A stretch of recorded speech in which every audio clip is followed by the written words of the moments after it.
نکاح صرف طلاق دینے سے نہیں ٹوٹتا، بلکہ میاں بیوی کئی بار ایسے کام کر جاتے ہیں کہ جن سے نکاح ٹوٹ جاتا ہے اور ان کو معلوم بھی نہیں ہوتا۔ آج کی ویڈیو میں ہم آپ کو 7 ایسے کاموں کے بارے میں بتانے والے ہیں کہ جن کی وجہ سے نکاح خود بخود ٹوٹ جاتا ہے۔ ان کاموں کے بارے میں ہر شادی شدہ مرد اور عورت کو معلوم ہونا چاہیے تاکہ وہ ان کاموں سے دور رہ کر اپنے نکاح کو محفوظ رکھ سکیں۔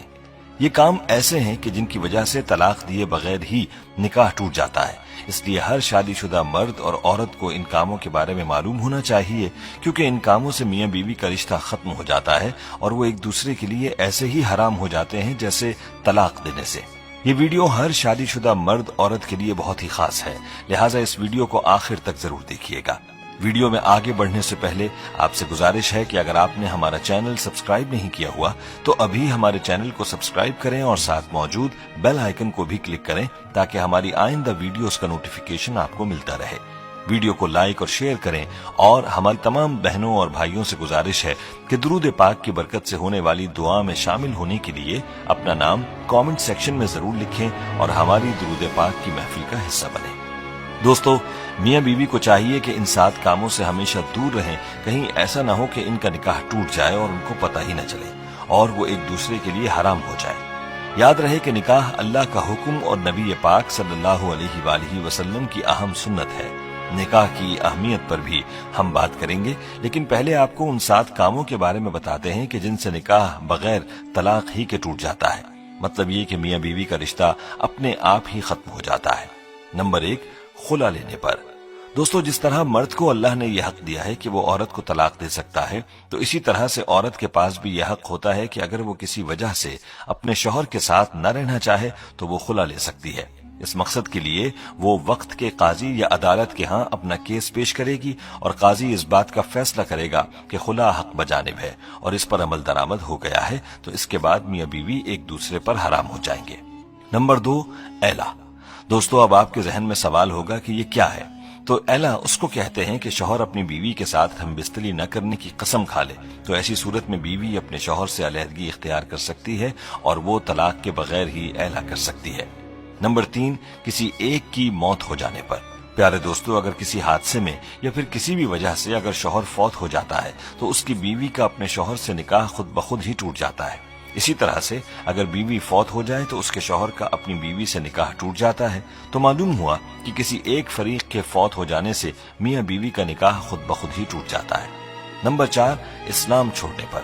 دوستو، اگر میاں بیوی میں سے کوئی ایک بھی اسلام کو چھوڑ کر کوئی دوسرا مذہب اختیار کر لیتا ہے تو ایسی صورت میں بھی نکاح ٹوٹ جاتا ہے، چاہے میاں اسلام کو چھوڑے یا بیوی اسلام سے خارج ہو جائے تو نکاح باقی نہ رہے گا اور بغیر طلاق ہی میاں بیوی کا نکاح ختم ہو جائے گا۔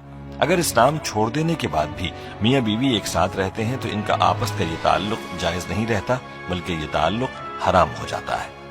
نمبر 5، کسی ایک کے لاپتہ ہونے پر۔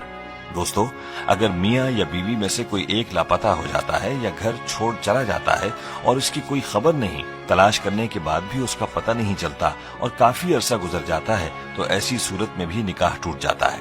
اب سوال یہ ہے کہ یہ کتنا عرصہ ہے؟ تو ایک روایت میں 3 سال کا ذکر ملتا ہے، یعنی میاں یا بیوی کے لاپتہ ہونے کے بعد 3 سال کا عرصہ گزر گیا اور کچھ پتہ نہ چلا تو نکاح خود بخود ہی ٹوٹ جائے گا۔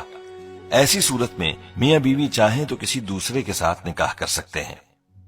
دوستو، نمبر 6 رشتوں کے حوالے سے ہے، یعنی اگر کسی مرد کا اپنی رضائی بہن سے انجانے میں نکاح ہو چکا تھا، یعنی ان کو معلوم نہ تھا کہ وہ رضائی بہن بھائی ہیں اور نکاح ہو گیا، تو اس رشتے کے معلوم ہو جانے پر یہ نکاح ختم ہو جائے گا، کیونکہ جس طرح حقیقی بہن بھائی کا نکاح نہیں ہو سکتا، اسی طرح رضائی بہن بھائی بھی نکاح نہیں کر سکتے، اور انجانے میں نکاح ہونے کی صورت میں یہ نکاح اسی وقت ٹوٹ جائے گا جس وقت رشتے کے بارے میں علم ہو جائے گا۔ دوستو، نمبر 7 بھی رشتوں کے حوالے سے ہے۔ یہ بات انتہائی غور طلب ہے جو والدین اور اولاد کے رشتوں کے حوالے سے ہے۔ دوستو، اگر بیٹا یا بیٹی 9 سال کی عمر کو پہنچ جائیں تو ماں باپ کو چاہیے کہ وہ ان کو اپنے پاس نہ سلائیں، یعنی باپ بیٹی کو اپنے پاس نہ سلائے جب وہ 9 سال کی ہو جائے اور ماں اپنے بیٹے کو اپنے پاس نہ سلائے جب وہ 9 سال کا ہو جائے، بلکہ ان کے ساتھ پیار کرنے میں بھی احتیاط کریں اور ان کے جسم کو اپنے جسم سے دور رکھیں، کیونکہ اگر باپ اور بیٹی کے قریب ہونے سے باپ کی شہوت یا بیٹی کی شہوت جاگ گئی تو میاں بیوی کا رشتہ ٹوٹ جائے گا۔ اور یہی صورت ماں اور بیٹے کی ہے کہ اگر ماں اور بیٹا ایک دوسرے کے قریب ہوئے اور ان کی شہوت جاگ گئی تو بھی نکاح ٹوٹ جائے گا۔ اس لیے چاہیے کہ اس حوالے سے بہت احتیاط کی جائے۔ باپ کو چاہیے کہ وہ بیٹی کو پیار کرنا چاہے تو اس کے سر پر ہاتھ پھیرے اور بوسہ بھی سر پر دے، جسم کو دور رکھے، اور اسی طرح ماں بیٹے کو پیار کرتے وقت بھی احتیاط کرے، اپنے بدن کو دور رکھ کر بیٹے کو پیار کرے۔ دوستو، یہ وہ 7 کام تھے کہ جن کی وجہ سے بغیر طلاق ہی نکاح ٹوٹ جاتا ہے۔ اس لیے میاں بیوی کو چاہیے کہ ان کاموں سے دور رہیں، ورنہ ان کا نکاح ٹوٹ جائے گا اور وہ ایک دوسرے کے لیے حرام ہو جائیں گے۔ پیارے دوستو، یہاں ہمیں اپنے بارے میں خود ہی سوچ لینا چاہیے کہ کیا ہم ان کاموں میں سے کسی کے مرتکب تو نہیں ہوئے، اور اس حوالے سے مزید تفصیلات کے لیے ہمیں چاہیے کہ مفتی حضرات سے پوچھ لیں۔ دوستو، نکاح کی اسلام میں بڑی اہمیت ہے۔ یاد رہے کہ ہمارے پیارے آقا حضور اقدس صلی اللہ علیہ وآلہ وسلم نے نکاح کو اپنی سنت قرار دیا ہے۔ ارشاد نبوی ہے، النکاح من سنتی، نکاح کرنا میری سنت ہے۔